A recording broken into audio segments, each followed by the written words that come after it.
Today we talk about stupid stuff, cheap food substitutions, and seriously, don't do stupid stuff. All on Old School.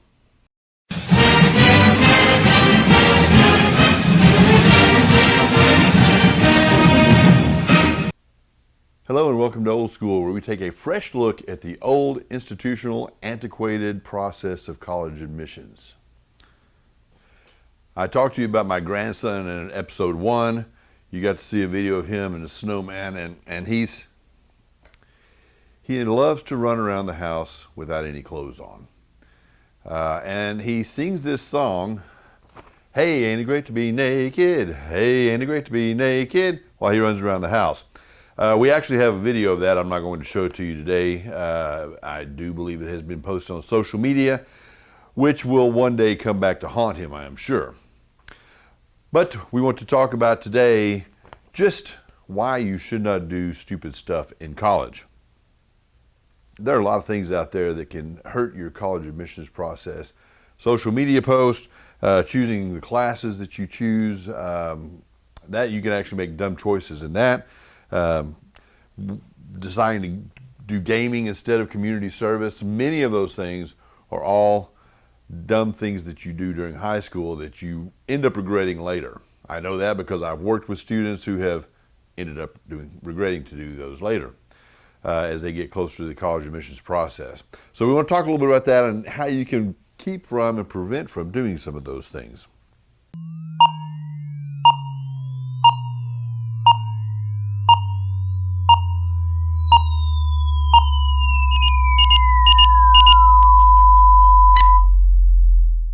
Drama queens compete, but you shouldn't have to. Okay, back off, okay? Back off. Okay. We don't want no fights, no. Don't compete for college. Let colleges compete for you. We have a lot of students who have done some great service opportunities throughout high school. These are the types of things that you really want to strive for. I have a student who has helped establish a physical therapy program for Down syndrome school in Guatemala. I've had a student who is originally from Korea, who wanted to honor the Korean War veterans from the United States by serving them and actually interviewing them and writing a book about them. I've had a student who has developed a program that helps connect students with special needs from her school to the local chamber of commerce to help find jobs for them. There are a lot of things and a lot of meaningful things that you can do for community service. Many of your private schools are requiring community service, so if you don't go to private school, then you have to know that you're competing against students that have at least 150 to 200 hours of community service. So you really want to up your game on community service. That is one of the things that you really need to make sure that you take care of. One of the things that you really want to be cautious of is we live in a world today where there can be a camera on you at any time, anywhere. And it can easily be spread around the world. If you ever go out in public, that's something you have to be careful of. A few years ago, a social media post went around with a very blurred guy at a bar that was quite drunk. Apparently Jerry Jones talking about spouting off and talking about how he swindled everybody into getting the Cowboys stadium built. Never was proven that it was him, but the damage was done. The image was tarnished. Those are things that just happen. And you have to be acutely aware of that as a high school student. That's why it's so important for you to protect yourself and make smart choices throughout high school. Because if you don't, or if you lose your faculties in any sort of manner and are videoed doing something stupid, it can go out there and it can last forever. And also, whether you friend them or not, these social media posts are being seen by college admissions counselors. They're watching you. I can guarantee you that they are stalking you on social media and finding out what you're doing and finding out what kind of a student you are. And that's going to make a difference in their decision-making process. So making good choices doesn't just stop with social media and dumb choices. It's also important when you choose classes as well too. So if you're choosing classes, you need to make sure that you are searching and finding the top classes, the most challenging classes you can take all throughout high school, but especially in your senior year. You don't want to take the easy way out to try to inflate your GPA. That will show up. You also don't want to choose classes that you're not capable of taking or doing well in, because it could hurt your GPA. So there's this fine balance between your GPA and the challenging classes, and you've got to find out what that balance is, where you're pushing yourself to your full potential without hurting and destroying your GPA in the process. Because if you have an inflated GPA and your GPA is up here, but yet your level of classes and the challenging classes that you're taking, you didn't take any, and this is way down here, whereas opposite, you've taken all challenging classes and your GPA is down here, then you're out of balance. You really need to bring those things into balance where your GPA and your challenging classes align to make the best to be the best advantage for you. And we help students with that all the time. Now I want you to look at, let's go back to community service for just a second. I want you to look at the students who are the overachievers, the ones who are just out there doing community service. How many hours are they getting? Now, I also want you to remember and remind yourself that those are the people you're competing with, not just in your own school, but there's overachievers in every school. So you're competing against those students at any college you apply to, because there's going to be some of those overachievers that are applying to any of those colleges that you're thinking about yourself. So you want to make sure that you are keeping up with them. You really need to be the overachiever yourself and work on doing that yourself. So you really want to ask yourself, do you want to be the person who is donating their time with community service, or do you want to be the guy that's in your basement with headphones on and a game controller in your hand? Okay, so now it's time for the part of the show where we introduce the segment, Social Medially Awkward. Those middle school years, you gotta love them. The time when we do some really stupid stuff, and no matter who you are or how popular you are, or even how popular you were in middle school, you look back on those times and think, why did I do that? Well, today's Social Medially Awkward video is just that. A group of middle schoolers who are going to one day look back on this video and regret what they did. Now, they may take this post down off their own social media, but thanks to our show, it still lives today. So it's never completely forgotten and never gone. It will one day be seen by college admissions counselors and other people all over. Whether it's on their site, my site, or somebody else who has reposted it or put it on their own social media. So, this really works in with our lesson today. And I hope you enjoy it. 1. Hi. This one has a pink jacket. This one is Mary. Keep walking. My goodness. Giggling middle school girls.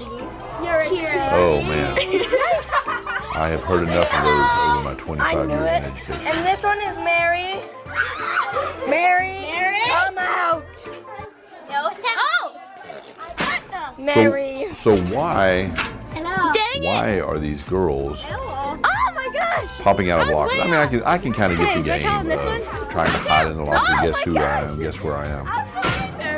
That was a little crazy. Wait, where are you going? Science. I have science. Oh darn it. But do I really need to know Down that to you're going to science. science Hi, class? Lexi. I mean, Oh hi, what's your name? why? Okay. Who cares? I don't even care if you go to a different science class than Wow, man. than your friend. Going into science.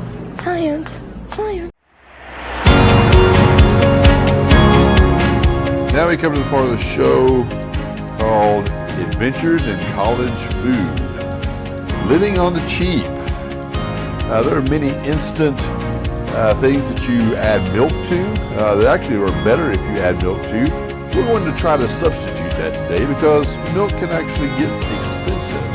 So we're going to switch things up a little bit, and we're going to try some dishes that would best if they had milk added to them, but we're going to add water instead, a much cheaper option because after all, 85 cents for a box of macaroni and cheese is expensive.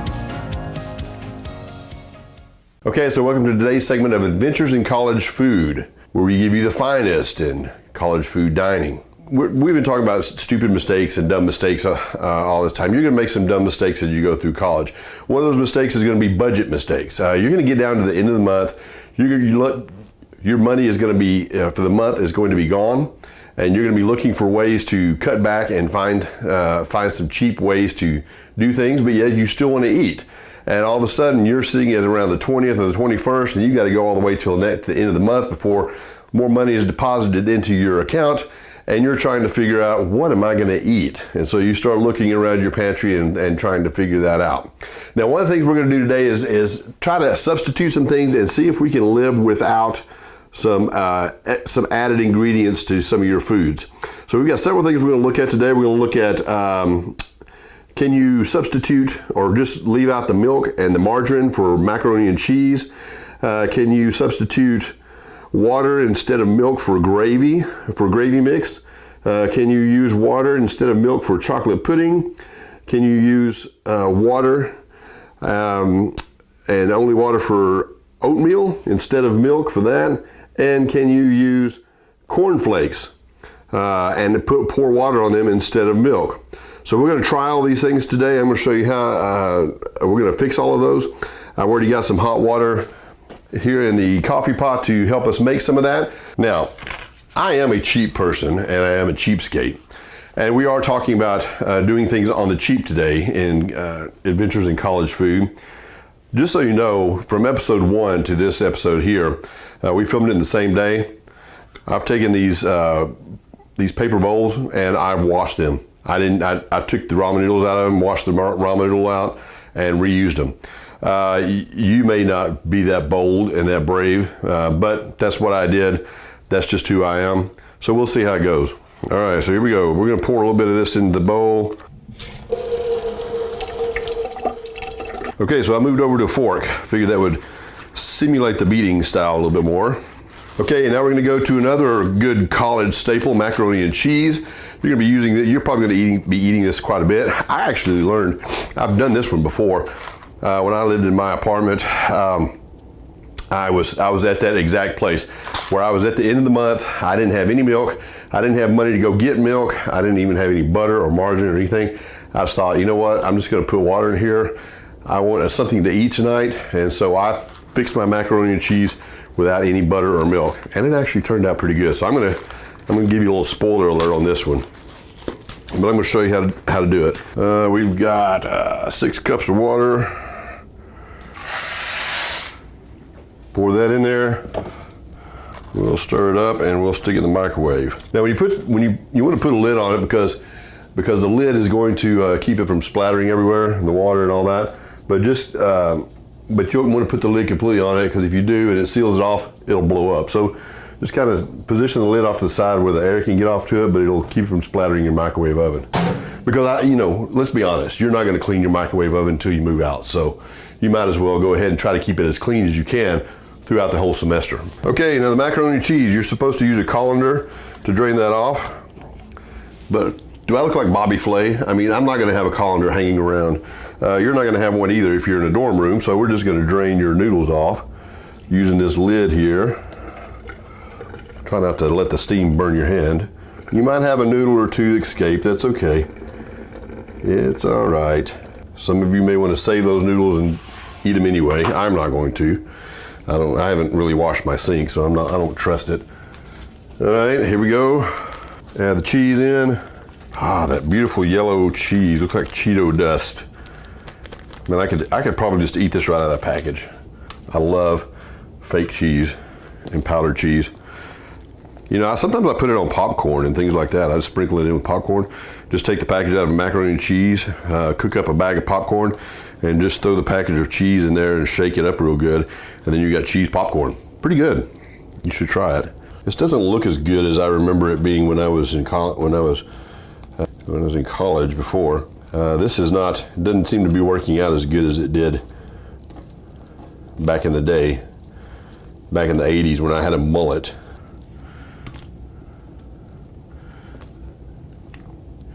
We're going to try some of the other things as well too. We're going to try the oatmeal. Now, I typically will do the oatmeal similar to the way I do the ramen noodles. No use of boiling water for that. You've actually got the got hot water anyway. You don't want it to be too hot. Use hot water. Add it in there. And anytime you're adding water to oatmeal, ramen noodles, or whatever, make sure the water's going slow. If not, it's going to spray back on you, or it's going to get too much too quickly. So get it to a small trickle and then stick it under there. All right, here we go. Stir in the oatmeal. Okay, gravy. Okay, so gravy, you know, I like gravy with sausage and steak fingers and things like that. Those are all things that you can get at the store for relatively cheap. If you want a little gravy to go with them, this is a great way to do that. Add the contents of the gravy in here, because gravy itself is supposed to have a little milk in there. All right, so now we're gonna try this. Add a little bit of water to this gravy. We're gonna add our hot water to it because we want good hot gravy. All right, so the last thing that we're going to use substitution for is cornflakes or just any kind of cereal. You don't have milk to put on your cereal for the morning. You can either eat it dry, but if you don't like dry cereal and you want something, let's say you like your cereal to be a little bit soggy, let's see if it'll work with water instead of milk. We're going to try it and see here. Pour a little of that in there.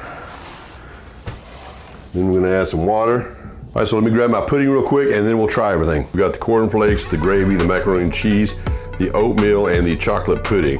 Chocolate pudding looks a little sad, but that's just because I just had to stir it up in that bowl instead of putting it in a bowl by itself. Okay, so we're gonna start with the oatmeal, see how that goes. That's probably my least favorite out of all of them. If I were to fix it correctly. You're not really saving much money anyway, unless you buy a big canister of oatmeal. This Big Daddy canister, that's gonna last you for a semester at least, maybe a year. And fixing it like the ramen noodles, it's worked out good. It's all soaked up.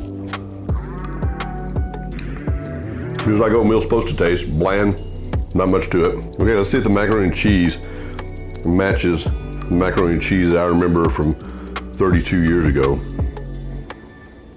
All right, here we go. Oh yeah, that's good.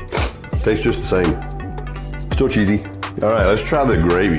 You can get pre-cooked sausage links, pre-cooked sausage patties. You can add this to these. You can actually buy gravy with sausage flavor in it if you want to, and then pour it over biscuits or whatever. There's a lot of things you can do with the gravy. It's relatively cheap. You know, those little cans of biscuits are cheap. You can get those, a can of those for next to nothing. Buy some of this gravy to go over it, and if you get it with a sausage flavor mixed in, it's usually the same price anyway, so you just go ahead and pour that over your biscuit. That'd be pretty good. I'm just gonna try just to see how the gravy itself turned out with water instead of milk.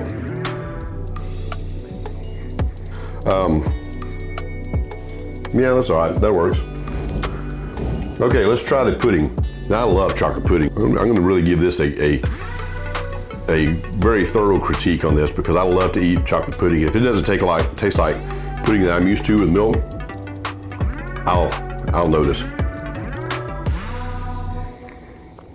Tastes okay. It tastes all right. I like the chocolate. I mean, the chocolate flavor's there. It's not like normal pudding though. It doesn't feel the same when you put it in your mouth. Something's just not quite right about it there, but it tastes okay. Now the cereal with water. Let's try that. Oh.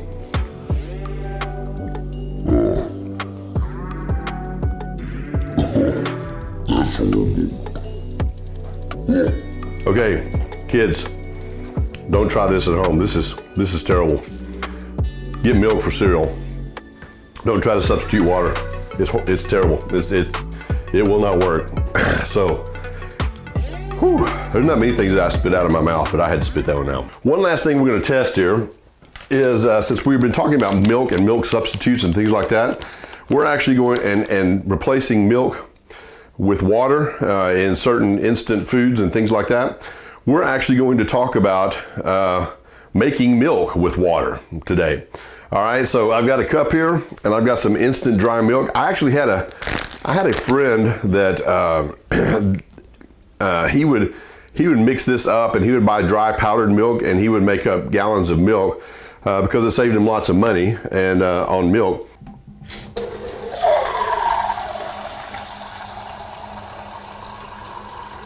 I would rather it be more milky than watery. The more watered down it is, it tastes more like low-fat milk. I used to drink whole milk. I used to drink it by the gallons. I don't drink milk as much as I used to anymore. But I used to love milk. That's the reason why my friend was trying to tell me about this, because I was college age and I was spending a fortune on gallons of milk because I would drink a gallon a day just about. So I'd have 4 or 5 gallons in my refrigerator. And he said I needed to try this and save some money. Again, I'm used to drinking whole milk, and so certainly he didn't fix it to where it would taste like whole milk to me. So I noticed a big difference there. But even at that time, I would notice a big difference between fat-free milk and whole milk. I don't drink as much milk as I used to, so fat-free doesn't really bother me as much as it used to. So we'll see if this is any better and if it tastes anything like milk or not. Stir it up real good. I sure don't want a lump of milk powder in my mouth when I'm drinking. That'd be terrible. That'd be awful.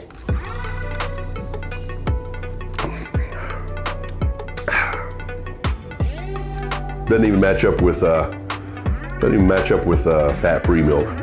Still tastes too watery. And I probably put more powder than it calls for in the water. Let's try it on the cornflakes.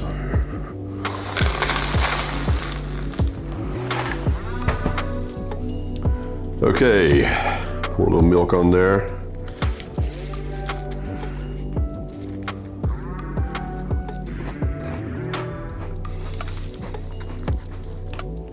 Much better.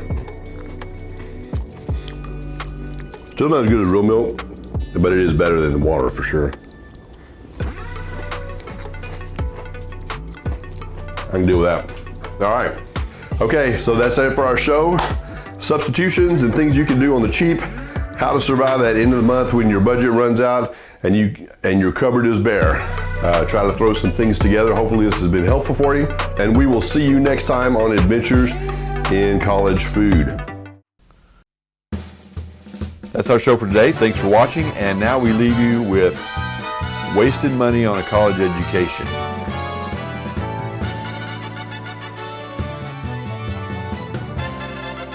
Our clip today, guys who are not only humiliating themselves in public, out on the street, they are humiliating themselves on the internet as well too. Again, this is going to follow them forever. I have no idea if this was a dare from somebody else, if they just decided this would be fun to do, or if it's a fraternity initiation. Either way, it's wasted tuition money.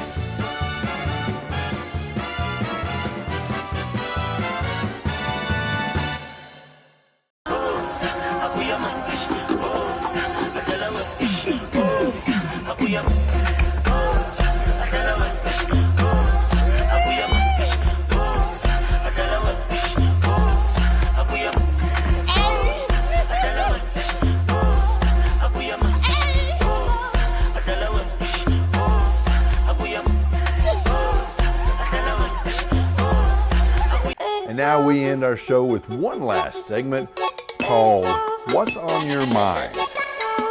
This is the part of the show where we answer questions about college admissions from our viewers. Today our question is from Austin.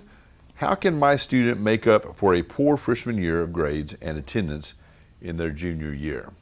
That's a great question. I've had several students who have been in that situation. They've had difficult times either the freshman or sophomore year, even as early as their early part of junior year. Their grades have dropped, their GPA is low at the time when they're applying for colleges. How do you overcome that? Well, really the best way to overcome that is to work hard and bring your GPA up. And so you want to work really hard on trying to bring that GPA up, but you also want to be very strategic in the way you apply for your colleges, not only the colleges that you apply to, but when you decide to apply. Sometimes it's better to apply early. Sometimes it's better to apply late. If you're working on bringing your GPA up, you have to show a record of that. And so A lot of times I will work with students on helping them to find the right time to apply for colleges and maybe delay that time for a while so that we can report an improvement in grades where instead of their grades dropping, they're actually on the upswing and maybe even plateauing. Because even if the grades are on the upswing, that doesn't prove anything. You want to see where they level off at and plateau. So I really work with students on helping them to try to do that. Great question. Thanks for your time, and we'll see you next time on Old School.